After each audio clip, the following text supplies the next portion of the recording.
Amandine, un jeune peintre assez inconnu, mais qui est sympa, qui a du potentiel, qui monte et qui peint beaucoup de tournesol. Un certain Van Gogh. Un certain Van Gogh. Ça serait bien qu'on en fasse un ensemble, que tu nous en fasses un. C'est ça, qu'on puisse voir justement le traitement des couleurs en épaisseur. Là, on va partir donc sur de l'acrylique épaisse. Ouais. On va travailler ça au pinceau et à la brosse, surtout à la brosse. Et puis voir comment on joue avec les couleurs en empattement. Et en même temps, il y a quand même des lignes, des contours. Voilà, c'est très graphique, très dessiné. Il y a plein de trucs petits trucs à voir, à apprendre pour mettre ça dans notre petit sac à dos. C'est ça. Ouais. On y va, on travaille. Amandine, tu nous présentes le matériel acrylique. C'est parti. Alors ici, on a opté pour un format toile, pour un support en toile en bloc. Donc ça ressemble à du papier, mais c'est vraiment de la toile, donc c'est bien parce qu'on a du coup le grain. On a le grain exactement. Mais on peut le faire sur une toile classique ou sur du bois ou sur du carton. Bois préparé, sur du papier. Là c'est de l'acrylique, donc vraiment tous les supports conviennent. Ouais. C'est aussi la facilité de cette peinture-là. Pour les couleurs, on opte pour des couleurs qui correspondent au sujet. Donc comme d'habitude, on va éviter de s'encombrer avec des couleurs inutiles. On va se finir par se perdre dans toute cette multitude de mélanges. Donc, alors on a ici du blanc, du noir, du rouge de cadmium, du l'ocre jaune, du jaune de cadmium clair et du jaune de cadmium moyen. Du bleu cyan, donc le bleu primaire. Le primaire, oui. Voilà, de l'ombre brûlée, la terre d'ombre brûlée, et puis donc voilà, noir et blanc comme par ce par quoi j'ai commencé. Et ce qui concerne les pinceaux, alors ici, comme on va reproduire une œuvre les tournesols de Van Gogh, on est vraiment dans l'empattement, dans l'épaisseur. Donc on va utiliser des pinceaux qui vont nous permettre d'exploiter cette épaisseur. Alors pour ça, il nous faut des pinceaux à poils assez durs, assez rigides, comme de la soie de porc par exemple. Ça va bien, ouais. Voilà. Et également du synthétique, mais plutôt nerveux. Voilà.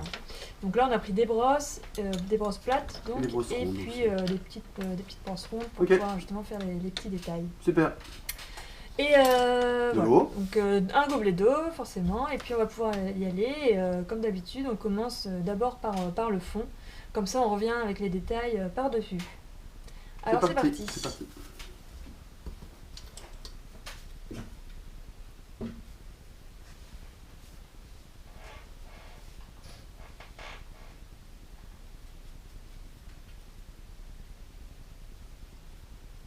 Alors le bleu du fond, ce n'est pas juste du bleu primaire avec du blanc. Là, on est plus dans le turquoise, alors c'est pour ça qu'on va rajouter une petite pointe de jaune, en petite quantité pour éviter de tomber dans le vert.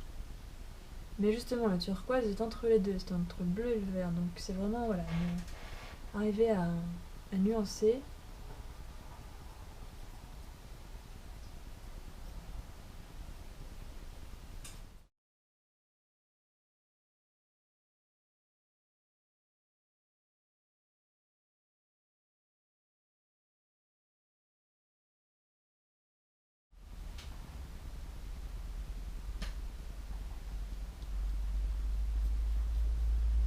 Là, on est vraiment dans l'empattement. Alors, on peut travailler donc en épaisseur. C'est pour ça qu'on va éviter de trop diluer. On va éviter de rajouter trop d'eau parce que la peinture va être beaucoup trop fluide. Et surtout, on va essayer de conserver les traces, les touches de pinceau. Donc, pour ça, on va éviter de trop étaler la peinture.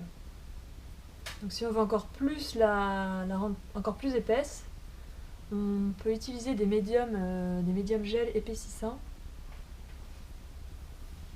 qui permet justement d'avoir beaucoup d'épaisseur sans avoir à vider son tube de peinture.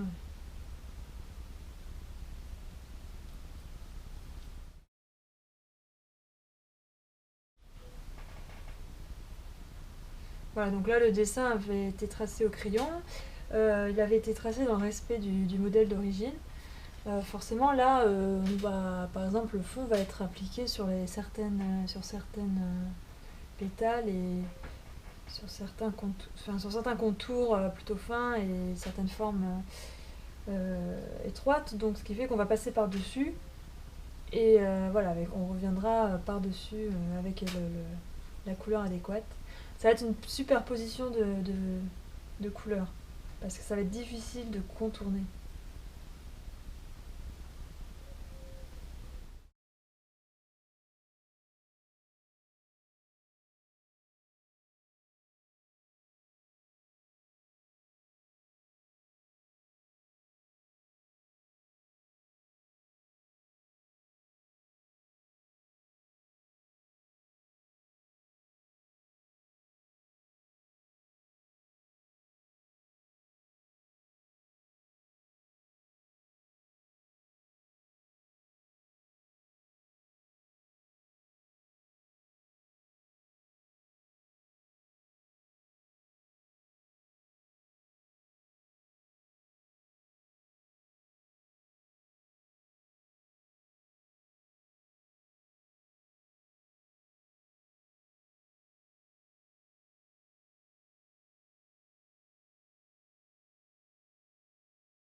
Donc l'avantage avec l'acrylique, c'est que on peut rattraper ou on peut continuer parce que la peinture séchant très vite, on peut facilement superposer les couches. Donc c'est l'avantage de travailler en épaisseur avec cette peinture-là. Déjà parce que c'est facile, du fait qu'il n'y ait pas, c'est juste une peinture à l'eau, donc il n'y a pas besoin de médium ou quoi. Et voilà, et surtout c'est sa facilité d'usage aussi dans le processus. Parce qu'on peut vraiment revenir, retravailler sur ce qu'on a déjà fait, voilà, parce qu'on peut superposer les couches rapidement et efficacement. Donc là, pour le Van Gogh, l'idée c'était vraiment de travailler en épaisseur. On peut aussi utiliser les couteaux, les spatules, toutes sortes d'outils pour pouvoir travailler et étaler l'épaisseur. Là, on a utilisé des pinceaux. Le rendu aussi, voilà, le rendu sera forcément différent, mais c'est aussi bien de pouvoir tout essayer. Comme ça, chacun peut trouver ce qui lui correspond vraiment et surtout ce avec quoi il est plus à l'aise.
Alors maintenant, une fois que on va dire, l'ensemble est construit, que les couleurs principales sont placées et que le sujet est maintenant terminé, on va pouvoir revenir avec un pinceau plus fin, comme un pinceau rond ou une petite brosse plate fine, venir pour faire les contours. Notamment, on le voit sur le sujet, hein, le Van Gogh a délimité, on va dire, son sujet avec un liseré, voilà, ouais, c'est ça, un liseré plus foncé. Donc ça se fait au pinceau plus fin. Voilà, là on le fait au pinceau plus fin, on essaie de trouver forcément la bonne teinte, et puis on se rapproche au maximum. Là après, dans ce genre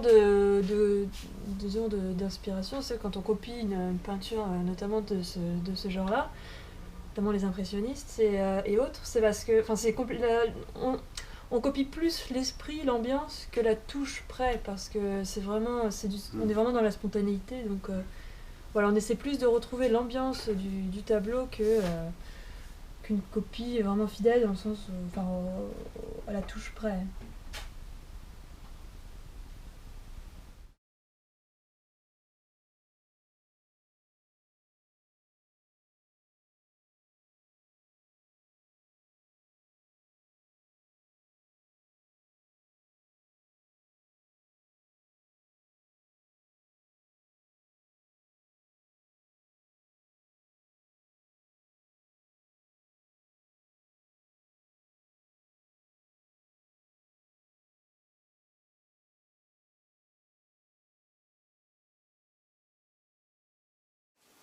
Voilà, c'est fait.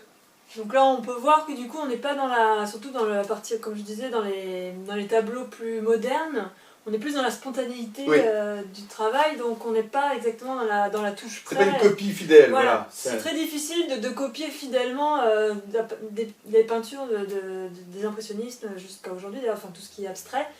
Parce qu'effectivement, c'est vraiment une spontanéité qu'il faut avoir. Et donc, la copie se fait dans l'esprit du tableau. C'est l'esprit, c'est l'ambiance, l'esprit, la touche de l'artiste. On n'est pas des faussaires, on n'est pas en train de faire des copies. Non, et puis là, de toute façon, là, ce qu'il faut avoir, c'est retrouver les bonnes couleurs, et la forme, évidemment, et cette spontanéité du geste aussi. Le résultat est magnifique, c'est super.